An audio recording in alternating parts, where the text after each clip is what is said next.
भगवान कहने लगे तुम तो कंस को कहकर आए हो कि मैं परसों तुम्हारे हाथों कृष्ण की मृत्यु देखना चाहता हूँ, और यहाँ आकर मुझे कह रहे हो कंस को कब मारोगे। नारद जी आप तो दोनों तरफ हो। नारद जी ने कहा नहीं नहीं प्रभु, मैं तो आपकी ही तरफ हूँ। कंस को तो एक ऐसे भड़का करके आ जाता हूँ ताकि जितना जल्दी हो सके उसके पाप बढ़े और उसकी मृत्यु हो जाए। मैं तो आपकी तरफ। भगवान ने कहा ठीक है नारद जी, कोई बात नहीं। नारद जी देखो, मैं किसी को मारता नहीं हूं। लोग अपने कर्म के हिसाब से भोगते हैं, जो जैसा कर्म करेगा वैसा ही उसको भुगतना पड़ेगा। अच्छे कर्म करोगे तो अच्छा फल मिलेगा, बुरे कर्म करोगे तो बुरा। मैं कौन होता हूं किसी को मारने और बचाने वाला। अपने कर्म के अनुसार व्यक्ति जीवन में सुख दुख भोगता है। पर हाँ, कंस के पाप का घड़ा नारद जी अब भर चुका है और अब मैं उसको मारने वाला हूं, अब मैं उसका उद्धार करने वाला हूं। नारद जी कहने लगे मैं कुछ नहीं जानता प्रभु, मैं परसों आपके हाथों कंस की मृत्यु देखना चाहता हूं। भगवान फिर हंसी करके कहने लगे कि वाह नारद जी, तारीख दोनों को एक ही दे दी, परसों की। उसको भी कह दिया कि परसों और मुझे भी कह दिया परसों।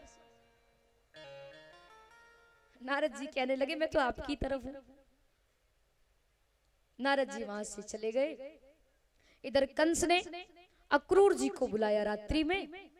अक्रूर जी से कहा कि सुनो अक्रूर जी, आप कृष्ण बलराम के काका जी लगते हो, तो आप कल सुबह कृष्ण बलराम को यहाँ लेकर आ जाओ। अक्रूर जी को तो मालूम था कि कंस की भगवान से दुश्मनी है, तो अक्रूर जी कहने लगे कि कंस, आज तुम्हें कृष्ण बलराम की याद कैसे आ गई। कंस कहने लगा कोई याद वाद नहीं आई। अब आपसे क्या छुपाना अक्रूर जी, मैं कृष्ण बलराम को धोखे से मारूंगा, मुझे आपकी सहायता चाहिए, आप उनको लेकर आ जाओ।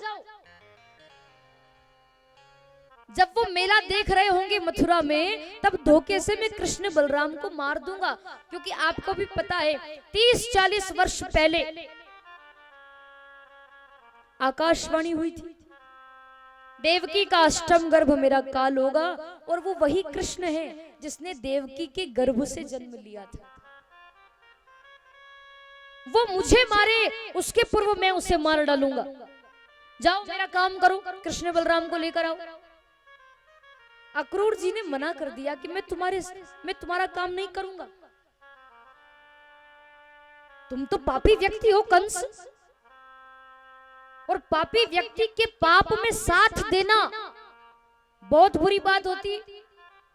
पाप करना तो दूर की बात, पाप होते हुए भी नहीं देखना चाहिए। धोखे से किसी को मारना पाप ही तो है। मैं तुम्हारी सहायता नहीं करूंगा, क्योंकि मैं कृष्ण बलराम का काका लगता हूं, और मैं उनको लेकर आऊंगा तो वो तो मुझ पर विश्वास करके मेरे साथ आएंगे ना। और कोई आप पर अटूट विश्वास करे और उसके बाद आप उसके साथ विश्वासघात करो, तो ये बहुत गलत बात होती। मैं ऐसा नहीं कर सकता। वो मुझे काका जी कहते हैं, मेरे भतीजे हैं वो, मैं उनके साथ ऐसा कैसे कर दूं। मना कर दिया अक्रूर जी ने। पर कंस नहीं माना। कंस अक्रूर जी को ही मारने के लिए तैयार हो गया। तुम मेरा काम नहीं करोगे तो मैं तुम्हें मार डालूंगा। जाओ कृष्ण बलराम को लेकर आओ। तुम्हें थोड़ी मारना है, मारूंगा तो मैं, तुम्हें तो लेकर आना है। जाओ लेकर के आओ, नहीं तो मैं तुम्हें यहीं मार डालूंगा। अक्रूर जी ने मन में सोचा कि अगर नहीं गया तो कंस मुझे मार डालेगा, और मुझे मरने का डर नहीं है, मरने का कोई भय नहीं है। पर एक बात ये भी तो है कि मैं कृष्ण बलराम के पास जाऊंगा तो मुझे उनका दर्शन हो जाएगा। बहुत दिनों बाद दर्शन करूंगा मैं कृष्ण का। इस पापी कंस के हाथों मरूं, इससे अच्छा तो भगवान का दर्शन कर लेता हूं। और वो तो परमात्मा है, उसको कौन मार सकता है। जो होगा सो देखा जाएगा। मैं कृष्ण बलराम को लेकर आ जाता हूं। अक्रूर जी ने हाँ कर दी कि ठीक है, मैं कल तुम्हारा काम कर दूंगा। प्रातः 4 बजे अक्रूर जी उठे, रथ को तैयार किया। भगवान से मिलने की इच्छा तो थी, दर्शन की अभिलाषा तो थी, लेकिन डर भी था कि मैं कृष्ण बलराम को लेकर आऊंगा और कंस उन्हें मार देगा। आंख में आंसू आ गए अक्रूर जी के। रथ में बैठे और वो तो एक ही बात कह रहे थे, क्या? तेरे दर पे आने को जी चाहता है। तेरे दर पे आने आप भी गाएं, चाहता ताली बजाएं। है। तेरे दर पे आने को जी चाहता है। तेरे दर पे आने जी चाहता है।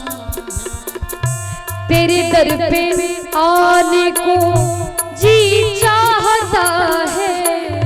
तेरे दर पे आने को ये जी चाहता है। सब कुछ सुनाने को जी चाहता है। सब कुछ सुनाने को जी चाहता है। तेरे दर पे आने को जी चाहता है, जी चाहता है। तेरे दर पे आने को जी चाहता। ताली बजा कर गाइए आप भी, जय हो।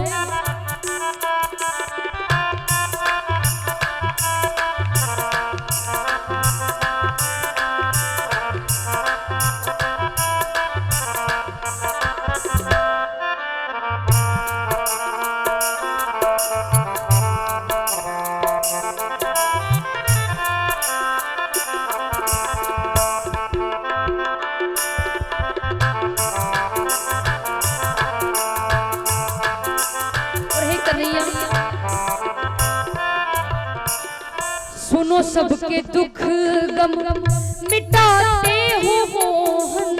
ओ सुनो सबके दुख गम अरे मिटाते हो मोहन। सुनो सबके दुख गम मिटाते हो मोहन। सुनो सबके दुख गम तो मुझे भी मिटाते हो मोहन। गमे दिल सुनाने को जी चाहता है। गमे दिल सुनाने को जी चाहता है। तेरे दर पे आने को जी चाहता है, जी चाहता है। तेरे दर पे आने को जी चाहता। प्रभु तेरे नाम का सुमिरन करती है दुनिया।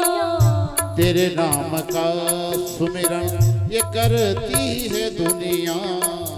तेरे नाम का सुमिरन करती है दुनिया। तेरे नाम का सुमिरन तो मुझे ये भी करती है दुनिया। तेरा दर्द पाने को जी चाहता है।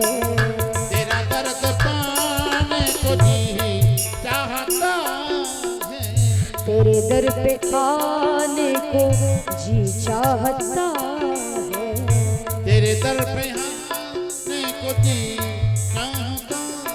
प्रभु हमने सुना है कि आपके दर से कोई खाली नहीं जाता, क्योंकि परमात्मा के यहाँ देर है परंतु अंधेर नहीं है। कहता है भक्त की है श्याम सुंदर है कन्हैया। तेरे दरबार का पाने नजारा मैं भी आया हूं। 4 लाइनें बड़ी अच्छी है, सुनिएगा। तेरे दरबार का पाने नजारा मैं भी आया हूं। जरा दे दो चरणों में सहारा मैं भी आया हूं। तेरे दरबार का पाने नजारा मैं भी आया हूं। जरा दे दो चरणों में सहारा मैं भी आया हूं। क्योंकि मैंने सुना है कि तेरे इस दर पर इस जहां की सारी खुशी मिलती है। मैंने सुना है कि तेरे दर पर इस जहां की सारी खुशी मिलती है। तो जगा दो सोई किस्मत का सितारा मैं भी आया हूं। श्री राधे श्री राधे। और मैं इसीलिए आया हूँ कि तेरे दर से खाली न जाए सवाली, तेरे दर से खाली न जाए सवाली, तेरे दर से खाली न जाए सवाली, ओ तेरे दर से खाली तो मुझे भी न जाए सवाली, ये झोली फैलाने को जी चाहता है, ये झोली फैलाने को जी चाहता है, तेरे दर पे आने आने को जी चाहता है, जी चाहता है। तेरे दर पे आने जी चाहता है ना, ये दास भी तेरे दर का पुजारी, ये प्रभु प्रिया तेरे दर की पुजारी, ये दास भी तेरे दर का पुजारी, ये दास भी तेरे प्रभु मुझे दर का भिखारी, तेरा भजन गाने को जी चाहता है, तेरा भजन गाने को जी चाहता है, तेरे दर पे आने को जी चाहता है, तेरे दर पे आने को जी चाहता है, जी चाहता है, जी चाहता है, ओ जी चाहता है। वो जी चाहता है। भोली भक्त और भगवान की। बैठे बैठे अक्रूर जी भजन गा रहे थे। आप सब वृंदावन मथुरा गए होंगे। कितने भक्त ऐसे हैं, माताएं बहनें ऐसी बैठी हैं जो मथुरा वृंदावन गए हैं? हाथ खड़ा करके बताओ। सब गए? अरे वाह, चलो हाथ नीचे कर लो। बहुत बढ़िया। आप मथुरा वृंदावन गए हैं तो आप सबको मालूम है, ये बात पता होगी कि मथुरा से वृंदावन जाने में मात्र 10-15 मिनट का समय लगता है। मात्र 10-15 मिनट। अगर आप गाड़ी से हैं, कार से हैं तो 5 या 10 मिनट लगेंगे आपको वृंदावन पहुंचने में। और अगर आप पैदल यात्रा कर रहे हैं तो खूब से खूब 15 से 20 मिनट आपको वृंदावन जाने में लगते हैं। लेकिन अक्रूर जी रथ में बैठकर मथुरा से वृंदावन जा रहे हैं और ये बात सोचते सोचते जा रहे हैं, मैं वहां जाऊंगा तो क्या कहूंगा, उनसे क्या बहाना बनाऊंगा, वो मुझे कैसे पुकारेंगे, मैं उनसे क्या कहूंगा। ये बात सोचते सोचते जा रहे हैं तो मथुरा से वृंदावन जाने में अक्रूर जी को 10 घंटे लगे। कितने घंटे लगे? 10 घंटे। जबकि मात्र 5 या 10 मिनट का समय लगता है वृंदावन जाने में।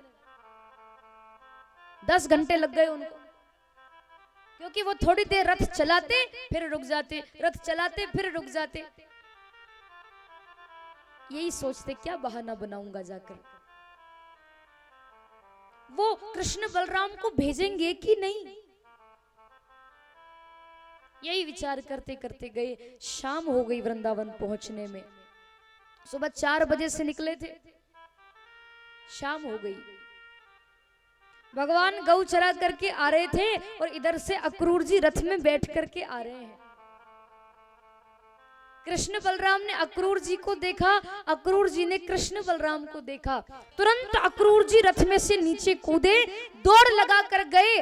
भगवान कृष्ण को प्रणाम करने ही वाले थे, उसके पहले ही कृष्ण भगवान ने उनको प्रणाम कर लिया। और कृष्ण भगवान ने मन ही मन अक्रूर जी से कह दिया कि अक्रूर जी, मेरे ग्वाल बाल मेरे साथ में हैं, इनके सामने आप मुझे भगवान मत कह देना,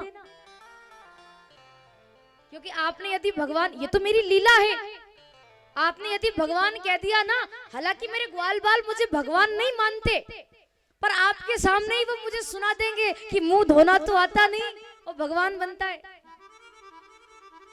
आप भगवान मत कह देना। और सच में अक्रूर जी भगवान समझ कर ही उनके चरण छूने जा रहे थे, पर भगवान ने पहले ही उनके चरण छू लिए। काका जी कहकर उनको अपने गले से लगा लिया।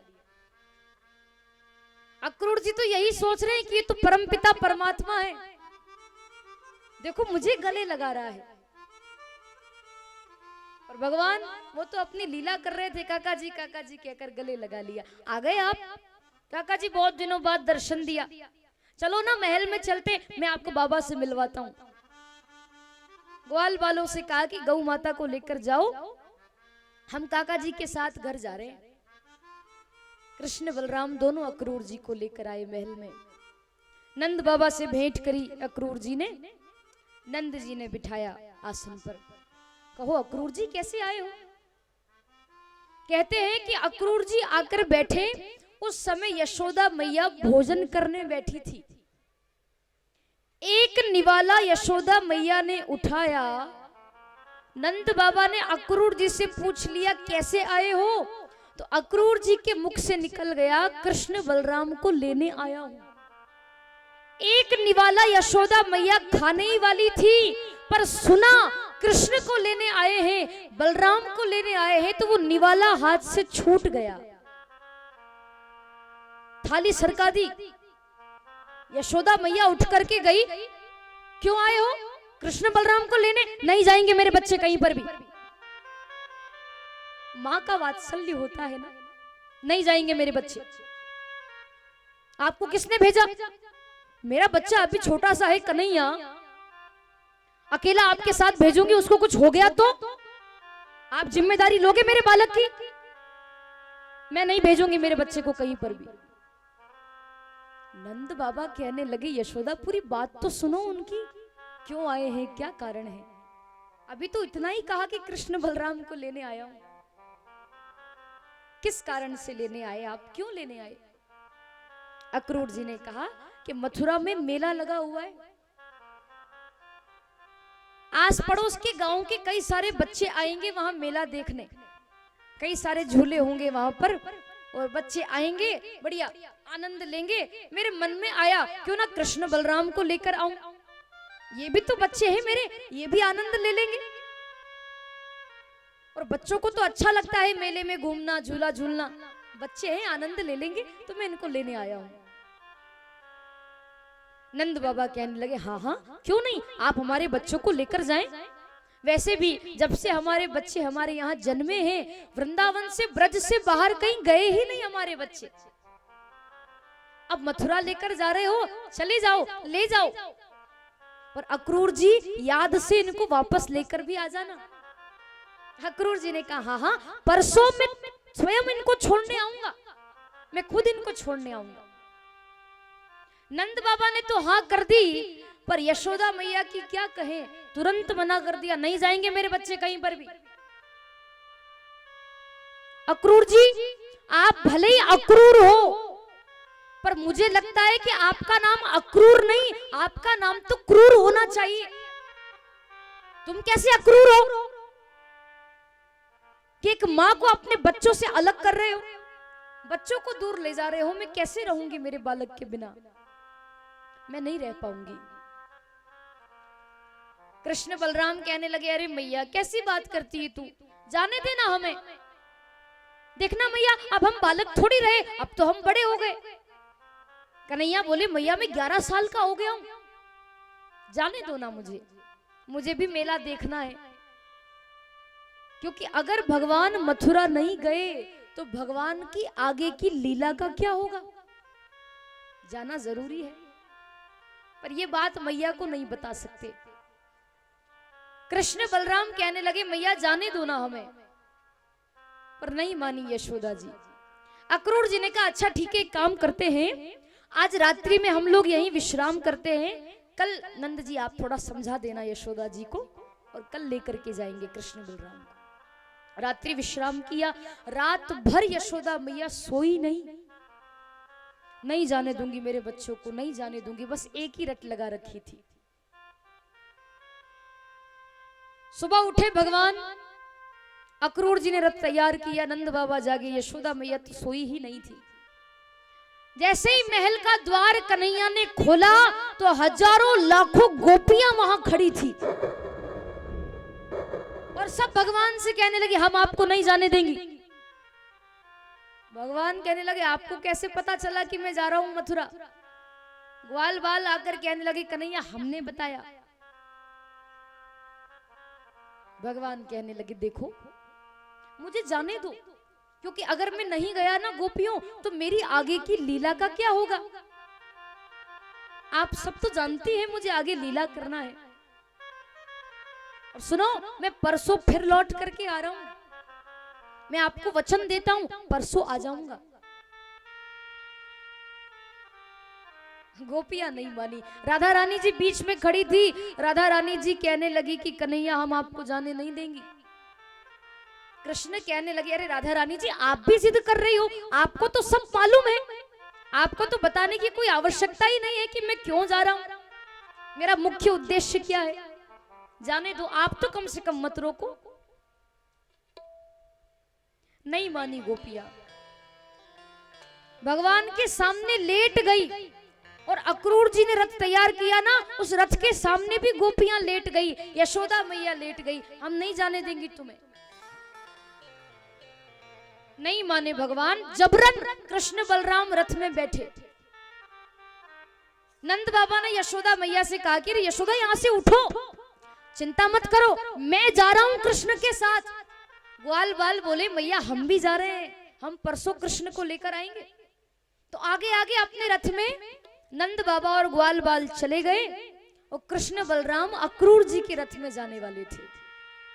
जाने लगे वहां से भगवान, यशोदा मैया ने मना कर दिया। गोपियां कहने लगी प्रभु तुम्हारी याद आती है, बताओ क्या करे तुम्हारी याद आती है, बताओ क्या करे वो तुम्हारी याद आती है, बताओ क्या करे आप सभी लोग कहें हमारे साथ में, हे कन्हैया तुम्हारी याद आती है, बताओ क्या करे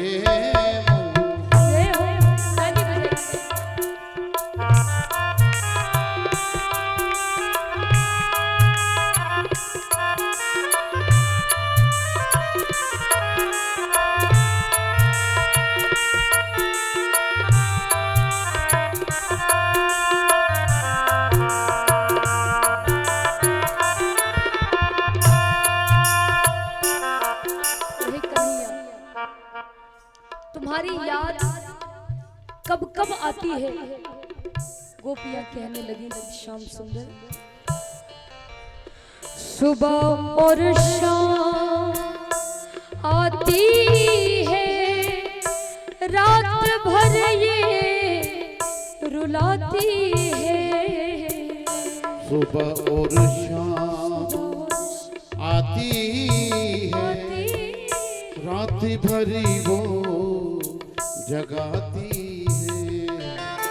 चैन हमको नहीं आता, कन्हैया चैन हमको नहीं आता, बताओ क्या करे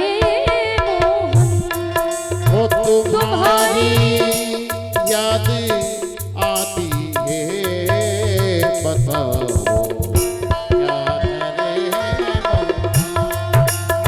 तुम्हारी याद आती है, बताओ क्या करे वो, बताओ क्या करे कन्हैया। सुबह याद आती है तुम्हारी, शाम को आती है, रात भर सोने नहीं देती। और क्या क्या होता है हमारे साथ? भक्त कहता है, आई देखो आई, चलूं जब वो न चलने दे, रुकूं जब वो न रुकने दे, चलूं जब वो चलूं जब न चलने दे, न चलने, रुकूं जब वो न रुकने दे, मिलूं और उसे न मिलने दे, मिलूं और उसे न मिलने दे, बताओ क्या करे मोहन, तुम्हारी याद आती है, बताओ क्या करे मोहन, तुम्हारी याद आती है, बताओ क्या करे मोहन।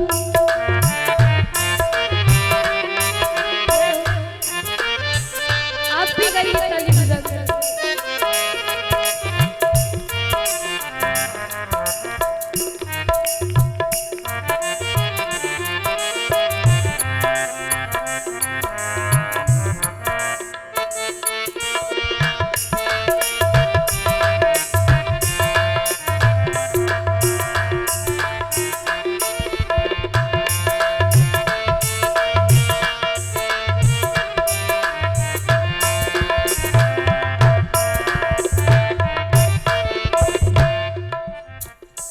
गोपियां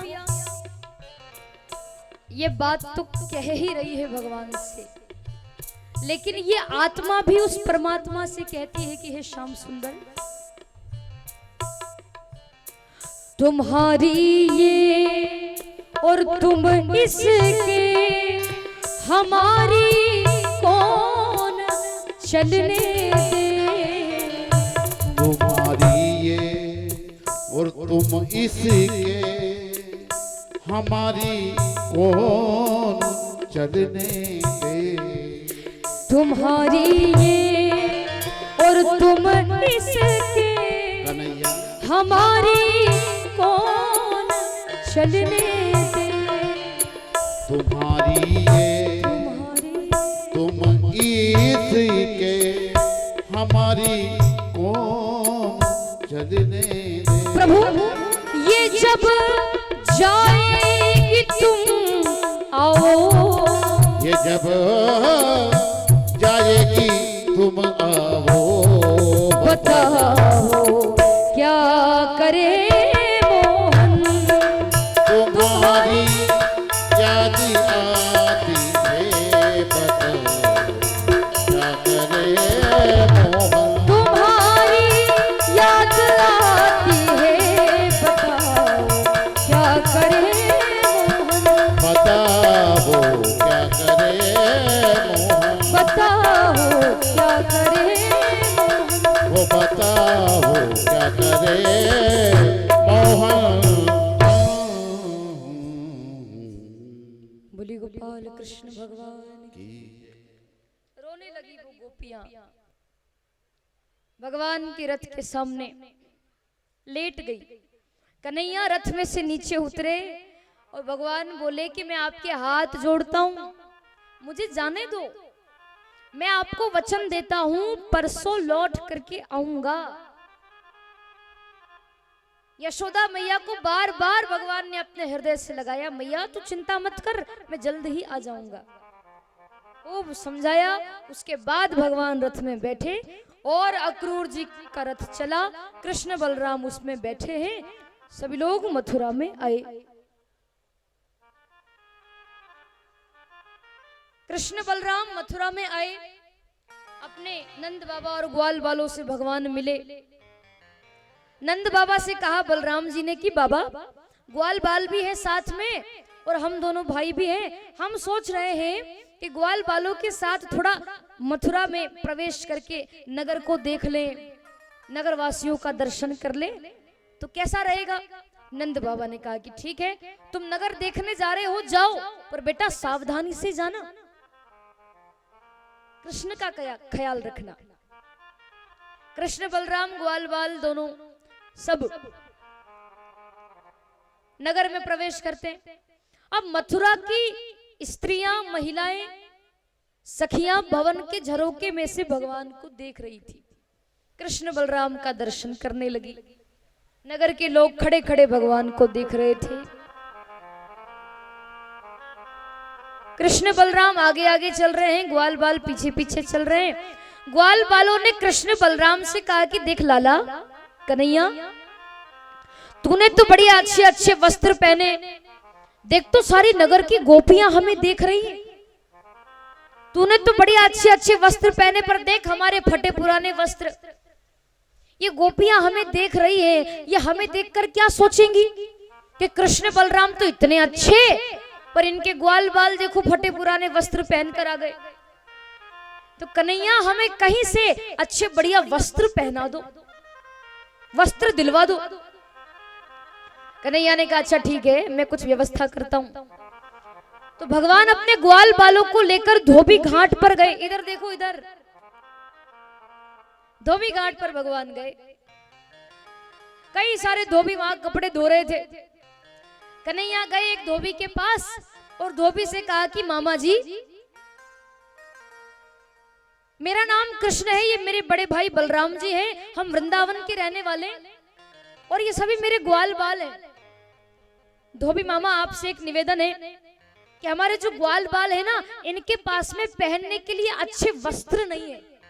आपके पास कोई अच्छे धुले हुए वस्त्र हो तो हमारे ग्वाल बालों को पहना दो, थोड़ी देर पहनेंगे और जब हम यहाँ से अपने गांव जाएंगे ना, तब आपको आपके वस्त्र वापस कर देंगे। और धोबी को मामा इसीलिए कहा भगवान ने क्योंकि मथुरा में तो जन्म लिया था और कंस मामा लगते हैं भगवान के, तो जितने भी लोग हैं वो सब मामा ही हैं। मामा के गांव के लोग तो सब मामा ही होते हैं।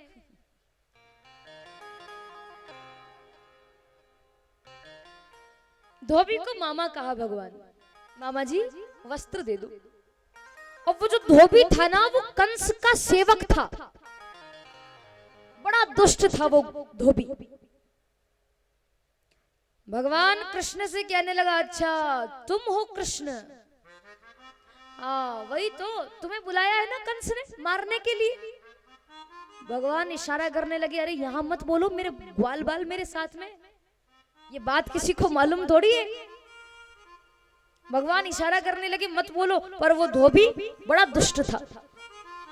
भगवान कृष्ण से कहने लगा तुम्हें कंस ने मारने के लिए बुलाया है, मैं सब जानता हूं, और तुम गऊ चराने वाले, ढोर चराने वाले पता नहीं कहां कहां से चले आते, वस्त्र मांग रहे हो। तुम्हें पता है वस्त्र किसके? कंस महाराज के वस्त्र हैं, हमारे राजा के वस्त्र हैं, और राजा के वस्त्र तुम ढोर चराने वाले पहनोगे? चले जाओ यहां से, भग यहां से, भग। भगा दिया।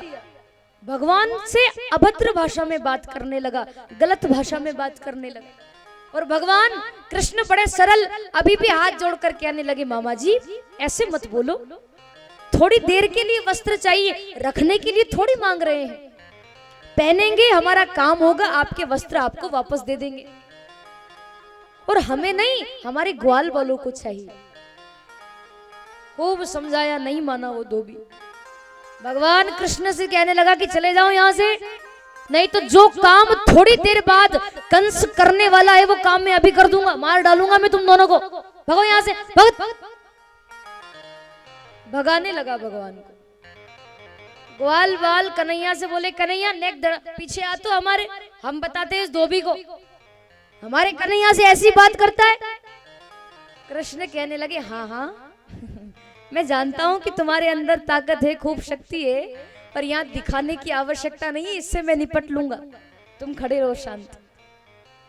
छोटे छोटे बच्चे हैं ना, कृष्ण को अपना सखा मानते हैं। कन्हैया तू पीछे आ, हम इससे निपटते हैं, छोटे छोटे बच्चे। भगवान ने कहा हाँ हाँ मैं हूं ना, मैं सब संभाल लूंगा। बार बार धोबी से निवेदन किया, देखो मामा जी ऐसी बात मत करो, दे दो वस्त्र, दे दो दे दो। खूब भगवान ने प्रार्थना करी, नहीं माना धोबी, और वो धोबी भगवान को मारने के लिए दौड़ा।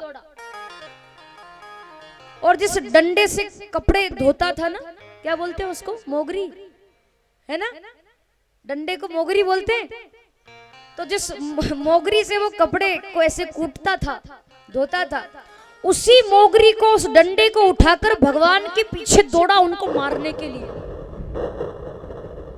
भगवान खड़े थे और उनको मारने के लिए दौड़ा। वो धोबी जैसे ही डंडा लेकर आया और कन्हैया को मारने ही वाला था, भगवान कृष्ण ने सोचा कि ये मुझे इतनी देर से मूर्ख समझ रहा है कि होगा कोई ढोर चराने वाला, अभी इसको मालूम नहीं है कि मैं कौन हूं, इसको चमत्कार दिखाना पड़ेगा, नहीं तो ये मुझे पागल समझेगा। तो वो धोबी भगवान को मारने आ रहा था, मारने ही वाला था डंडे से। भगवान कृष्ण ने घुमा करके एक चाटा ऐसा मारा कि धोबी का सिर धड़ से अलग हो गया और उसकी वही राम नाम सत्य हो गई। एक चाटे में उसका सिर धड़ से अलग हो गया। और जितने धोबी घाट पर कपड़े धो रहे थे ना, उन्होंने ये दृश्य देखा तो वो धोबी समझ गए कि ये तो वही है जिन राक्षसों को इसने मारा था। बड़े बड़े राक्षसों को, पूतना को मारने वाला, शक्तासुरों को मारने वाला कृष्ण आ गया है। धोबी सब वहां से भागे अपने अपने कपड़े छोड़कर, और भागे भी तो क्या बोलकर भागे, अरे पूतना मारने वाला आ गया, अरे शक्तासुर मारने वाला आ गया, अरे अघासुर मारने वाला आ गया, भागो भागो ये हमको मार देगा, अरे कंस को मारने वाला आ गया, चिल्लाने लगे। धोबी घाट के सारे धोबी भाग गए एक ही चाटे में। वो तो कृष्ण है, भगवान जब तक नहीं बोलते हैं तब तक ही नहीं बोलते हैं, पर जहां वो फिर बोलने लगे, एक बार किसी को पकड़ लेते हैं ना भगवान, तो ठिकाने लगा कर ही छोड़ते हैं। या तो उनको छेड़ो मत, और छेड़ दिया है तो फिर भगवान तो भगवान है। खैर ये तो उनकी लीला है। भगवान ने ग्वाल बालों को आदेश दिया, जाओ जिसको जो वस्त्र अच्छा लगे पहन लो। पूरा धोबी घाट खाली हो गया है, जिसको जो अच्छा लगे। अब ग्वाल बाल छोटे छोटे पर कपड़े बड़े बड़े, कंस महाराज के वस्त्र, राक्षसों के वस्त्र ग्वाल बालों ने पहने। और ग्वाल बाल इतने छोटे थे और वस्त्र इतने बड़े थे कि ऊपर का कुर्ता पहन लिया ग्वाल बालों ने तो नीचे पजामा पहनने की जरूरत ही नहीं। ग्वाल बाल भगवान कृष्ण के पीछे पीछे चल रहे थे। इतने बड़े बड़े कपड़े थे, वो ऐसी बाहें लटक रही थी, कुर्ता नीचे लटक रहा था, पूरी सड़क साफ हो रही थी पीछे से, इतने बड़े बड़े कपड़े। ग्वाल बाल बोले कि देख कन्हैया, तूने वस्त्र तो अच्छे पहना दिए, चमकीले चमकीले, पर देखना ये ढीले ढीले कपड़े, ये बाहें ऐसे लटक रही है, अच्छा नहीं लगता। किसी दर्जी के यहाँ हमें ले चल, ताकि वो हमारा नाप लेकर हमारे शरीर के अनुरूप वस्त्र कर दे, ये ऐसे अच्छे नहीं लगते। एक दर्जी के यहाँ गए भगवान, जो भगवान का भक्त था, सुदाम नाम का दर्जी था वो। सुदाम नाम का तो माली था। दर्जी के यहाँ गए, उसने नाप लिया ग्वाल बालों का और शरीर के अनुरूप वस्त्र बना दिए। सुदाम नाम के माली के यहाँ भगवान गए, उसने भगवान को फूल माला पहनाई, ग्वाल बालों का स्वागत किया और भगवान वहां से आगे बढ़े। कंस के महल में कृष्ण बलराम जा रहे थे, पर रास्ते में एक स्त्री दिखाई दी। एक स्त्री मिली उनको, जिसकी कमर 3 जगह से टेढ़ी थी, इतना इतना घूंघट किया हुआ था उसने। हाथ में चंदन का कटोरा लेकर वो स्त्री जा रही थी। नाम क्या है उसका? नाम पता हो तो बताओ। हाँ, कुब्जा। अरे वाह, समझदार है माताएं। कुब्जा थी वो। उसको भगवान ने देखा तो कृष्ण उसके रास्ते में खड़े हो गए। कुब्जा इधर जाए तो भगवान इधर आ जाए, वो इधर जाए तो इधर आ जाए। कुब्जा ने देखा ये आखिर है कौन जो मेरा रास्ता रोक रहा है। घूंघट उठा करके देखा तो भगवान कृष्ण नजर आए। अरे प्रभु, आप यहाँ कैसे? भगवान ने कहा, हम धनुष यज्ञ देखने आए हैं, पर ये बताओ सुंदरी, आपका नाम क्या है? आप मुझे पहचानती हो, पर मैंने आपको पहली बार देखा। कुब्जा कहने लगी कि पहली बार किसी ने मुझे सुंदरी कहा, क्योंकि प्रभु मेरी कमर 3 जगह से टेढ़ी है और मेरा रंग काला है ना, सांवला है, इसीलिए कोई मुझे देखना पसंद नहीं करता और लोग मुझे कुब्जा कुब्जा कहकर चिढ़ाते हैं। मेरा रूप अच्छा नहीं है, मैं दिखने में भी अच्छी नहीं हूं, तो कोई मेरी तरफ देखना पसंद नहीं करता, कोई मुझसे बात भी नहीं करता, लोग मेरी हंसी मजाक उड़ाते हैं। पर आज आप पहली बार आप मिले हो और आपने मुझे सुंदरी कहा, मुझे बड़ा अच्छा लगा। आपको पता है मेरे हाथ का चंदन, मेरे हाथ का घिसा हुआ चंदन कंस को बड़ा प्रिय लगता है, अभी अभी उसको लगा कर आई हूं। आपकी आज्ञा हो तो क्या आपको चंदन लगा सकती हूँ? भगवान बोले जरूर, क्यों नहीं, माला तो पहन ही ली हमने, चंदन भी लगा दो।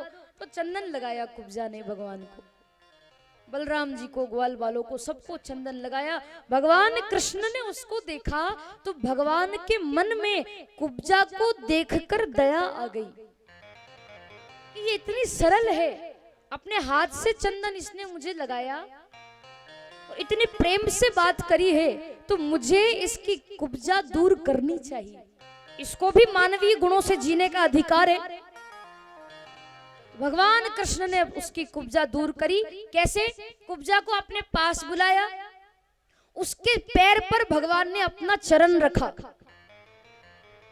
उसकी ठोड़ी पर भगवान ने अपनी 3 उंगली ऐसे लगाई और जैसे ही कुब्जा को ऐसे करके उठाया, चरण रखा उसके पैर पर, उसकी ठोड़ी, ठोड़ी समझते हो, दाढ़ी, उसकी दाढ़ी पर ऐसे 3 उंगली रखी और थोड़ा जरा सा भगवान ने उसको झटका दिया, जरा सा झटका दिया, ऐसा झटका दिया, ऐसा झटका दिया, एक झटके में तो वो कुब्जा परम सुंदरी बन गई, दूध जैसा उसका शरीर हो गया, बिल्कुल सफेद।